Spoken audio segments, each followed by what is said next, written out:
Under flickering torchlight in the winter of 1555, a Venetian ambassador wrote in his private dispatch, "She is beloved by her people, yet it is her wound that has cursed them." This chilling remark referred not to a scheming duchess or a foreign mistress, but to a crown queen, regal, serene, and unsuspecting. History would remember her not for the beauty of her court or the treaties she signed, but for the son she bore, a prince who would become a monster cloaked in royal velvet. This is the story of Joanna of Castile, the queen whose bloodline gave rise to madness and cruelty that would echo across an empire. Her legacy, intertwined with dynastic ambition and a fatal misunderstanding of mental illness, culminated in the reign of her grandson, Philip II of Spain, a man hailed as both the most Catholic king and the architect of tyranny. But before Philip's shadow darkened Europe, it was Joanna who stood at the center of a court riddled with paranoia, betrayal, and ambition. Born in 1479 to Queen Isabella I of Castile and King Ferdinand II of Aragon, Joanna was a princess forged of fires of Reconquista Spain, a land racked by crusades, intolerance, and the Spanish Inquisition. She was intelligent, fluent in Latin, and adept at political theory, trained not as a ruler but as a diplomatic asset in a kingdom defined by fragile unity. Her fate was sealed when she was married off to Philip the Handsome, Duke of Burgundy and son of the Holy Roman Emperor Maximilian I. Their union was meant to unite Spain and the Habsburgs, two rising dynasties with global ambitions. But what was meant to be a triumph of diplomacy unraveled into a tragedy of madness. Philip, known for his beauty and vanity, seduced Joanna easily, but his affections were fleeting. He pursued other women, undermined her status at court, and treated her as a vessel, useful only in how many children she could produce. Joanna, in turn, became emotionally erratic, desperate for his affection. Rumors of her mental instability swirled in the drafty corridors of Burgundian palaces, where courtiers whispered of her violent outbursts, jealous fits, and long spells of melancholy. Whether these were signs of mental illness or the result of deliberate political isolation remains debated, but one thing was clear. Her mind, and thus her claim to the throne, was now suspect. In 1504, her mother Isabella died, and Joanna became Queen of Castile. But she never truly ruled. Her father, Ferdinand, and later her husband Philip, moved quickly to sideline her. By 1506, Philip was dead, supposedly of a fever, though rumors hinted at poison, and Joanna, pregnant and grief-stricken, was declared unfit to govern. Ferdinand confined her to the convent of Tordesillas under the guise of protection. There she would remain, silenced, imprisoned, and alive, for nearly 50 years. Her isolation would become a royal myth. The mad queen locked away with her dead husband's coffin, wandering the halls in a state of delusion. Whether exaggerated or not, the image served its purpose. Joanna had been removed from power, but her bloodline lived on. Among her children was Charles V, Holy Roman Emperor, a ruler of vast dominion spanning Europe and the Americas.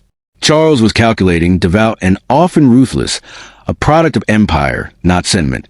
He ruled with one eye on heaven and one hand on the sword. But it was his son, Joanna's grandson, who would become her true legacy and Europe's most terrifying monarch. Philip II of Spain was born in 1527, baptized in gold, and raised with the full weight of destiny pressing on his shoulders. Groomed to be a divine monarch, he was taught that power was not merely inherited, but divinely ordained. He viewed dissent not as disagreement, but as heresy. When he ascended the throne in 1556, he did not rule, he imposed. Under his reign, the Spanish Empire reached its territorial zenith, yet its people suffered as never before. Philip inherited not only his father's empire, but his grandmother's shadow. The same obsession with control, the same fear of betrayal, the same spiraling sense of isolation, these traits manifested in Philip with terrifying consequence. He became a recluse in the gloomy palace of El Escorial, surrounded by priests, informers, and ledgers of the damned. It was said that his eyes burned with divine certainty, but behind them was a man haunted by fear. He launched the brutal suppression of the Netherlands, known as the 80 Years' War, drowning rebellion in blood. He oversaw the expansion of the Inquisition, ordering the torture and execution of thousands accused of heresy. He enforced a grim Catholic orthodoxy with a fire of auto-da-fe. Public burnings meant to cleanse the soul through agony. His enemies called him the demon of the South. Even his allies trembled in his presence. Philip's cruelty was not limited to his subjects. In 1568, his own son, Don Carlos, was imprisoned and possibly murdered on Philip's orders.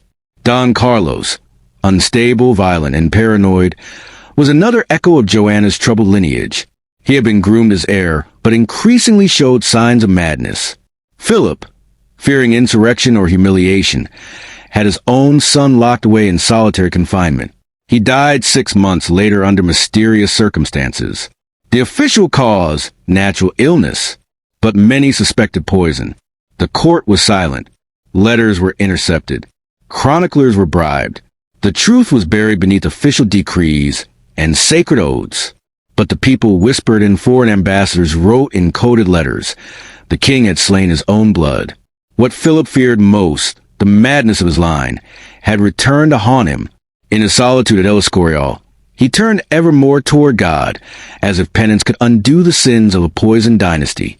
He commissioned paintings of martyrdom, spent hours in confession, and obsessed over relics and omens. But the more he prayed, the more ruthless he became. His empire, though vast, was decaying from within, crushed by debt, plagued by famine, and drained by endless wars. Historians have long debated the psychological inheritance passed down from Joanna to Philip. Was it hereditary madness? Was it the trauma of royal isolation? Or was it the inescapable consequence of imperial power, which demanded not just control of land, but of souls? Joanna, locked away for half a century, left behind not just a royal lineage, but a legacy of silence, repression, and suspicion. Her son Charles ruled with steel, her grandson Philip with fire. And yet, Joanna's story was never entirely lost.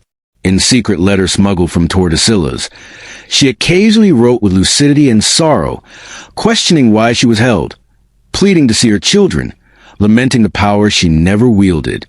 These letters, inked by a woman history called Mad, reveal a mind not broken, but betrayed.